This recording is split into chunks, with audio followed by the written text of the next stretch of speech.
I really like her natural and honest approach to singing. When she's singing a song, even if she didn't write it, she's telling the story, you know. So, and I love also that she's very thorough about. I mean, I know a few Latin songs like Sabor a Mi and all these, but she knows like who wrote it. She knows, you know, a lot of times she'll know the story behind it. So, man, it's like she's like this anthropologist of Latin music, and she delivers it with such heart. I grew up thinking that I didn't have any worth, and that carried on into my adult life. And over the years, I've had to learn how to overcome that. What emotions do you feel seeing how your music impacts other people? It always surprises me. This is where my tears come in, because I never thought that I was worth anything. And when somebody comes up to me and says that they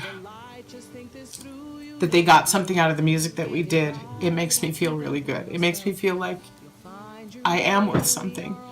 And I kind of look at my grandmother and my mom and I say, see, I'm not a worthless piece of shit. So when somebody tells me that my music or my art has impacted them in a positive way, it means a lot to me. It really does.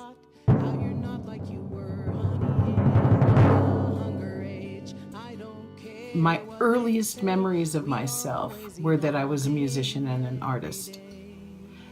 I had not picked up any instruments. I had not picked even up a pencil. But I knew in my heart I was an artist and a musician. And a dancer too, but I never did realize the dancing thing. So when did you first pick up a guitar? Maybe 18, because I'd already graduated from high school, and I bought myself a cheap little guitar and was working with the YMCA, and there were a lot of players at the Y. And so I learned a lot of stuff off of them, and they taught me a lot of wonderful things, and that was kind of the start of it. And I really didn't do much with it until I moved to New York in my late 20s. And I bought an old guitar in a pawn shop in Horseheads, New York, and found a mentor, and he taught me how to play, and I started playing right around the time I turned 30. And started making my way with the guitar and learning how to sing and teaching myself how to do that. What did you use as a guide to get good? The radio.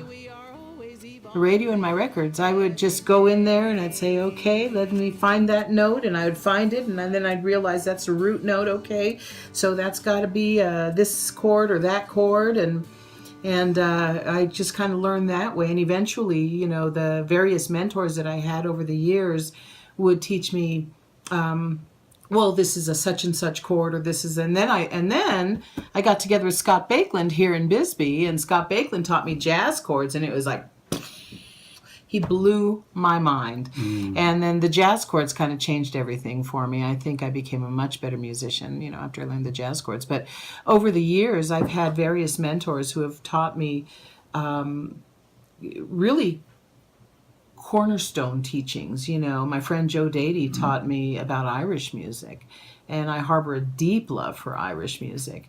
My friend Todd Stratton was my mentor, and he taught me a lot about folk and certain chord progressions, and had a lot of soul. And so, you know, I've had these mentors over the years who have taught me, and then also listening. Joni Mitchell, I can play 2 hours of Joni Mitchell stuff just because I loved her so much, and I'd sit there with her albums and try to deconstruct her songs, you know. And the Beatles, I did the same thing with the Beatles. I would just sit there and I would deconstruct what they were doing, and then eventually I'd put it all back together again, and I'd be able to play a certain song. What does a deconstruction look like? Well, I start by listening over and over and over and over and over again. And if there's more than one instrument, I tune into each instrument, and then I try to visualize what chords they're playing, as well as the words and how they're delivering it. certain musicians, certain songwriters are very expressive. If you listen to Stephen Stills and Joni Mitchell and David Crosby and a lot of those 70s folky guys, there's a certain way that they deliver. And if you just listen to the way they're Bonnie Raitt, listening to the way they're delivering the song, then you start to get the feeling of the song.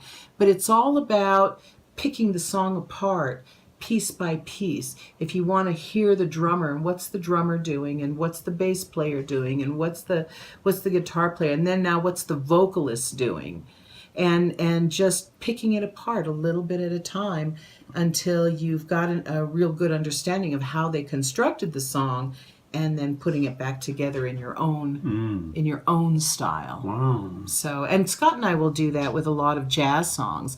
It's just me and my guitar and him on his harmonica. That's it. We have no orchestras. We have nobody backing us up. So we'll take a song, for example, like Louis Jordan's "Knock Me a Kiss." And that's all jazzy. I think he's got a clarinet in there, and he's got some fancy guitar player, and so what I did was I sat there and I figured out more or less the chords, and I listened to it, and we pared it down to just one guitar and a harmonica to do the solos, and we love it. It's great. We love taking these big arrangements. Another one that we did that makes me very happy was Procol Harum's "A Wider Shade of Pale." He had a big old pipe organ. I think it's a pipe organ anyway. But it's probably a Hammond B3. Yeah. Well, you're right. And big, gigantic arrangement. And we pared it down to one guitar and a harmonica. And I love it. So, and that's what deconstructing the song is all about. We go in there and we pick it apart and we figure out what the hell they were doing in that song. And then we get it all back together in our own style. What joy or what emotions do you feel seeing how your music impacts other people? It always surprises me. This is where my tears come in, because I never thought that I was worth anything. And when somebody comes up to me and says that they got something out of the music that we did, it makes me feel really good. It makes me feel like I am worth something. These are not gray hairs. These are not gray hairs on my head. They are threads of steel. They are threads of steel. They are threads of steel.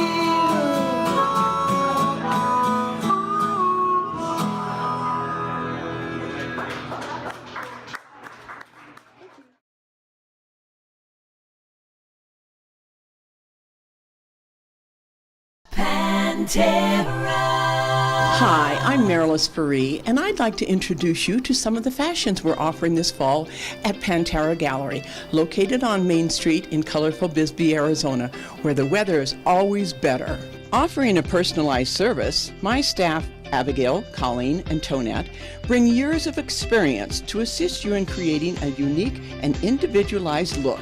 Marilys Faree has been on a fashion shopping spree, and she's back from New York with a gallery full of fall fashions. So come on in to Pantera Gallery on Main Street in Bisbee and try us on.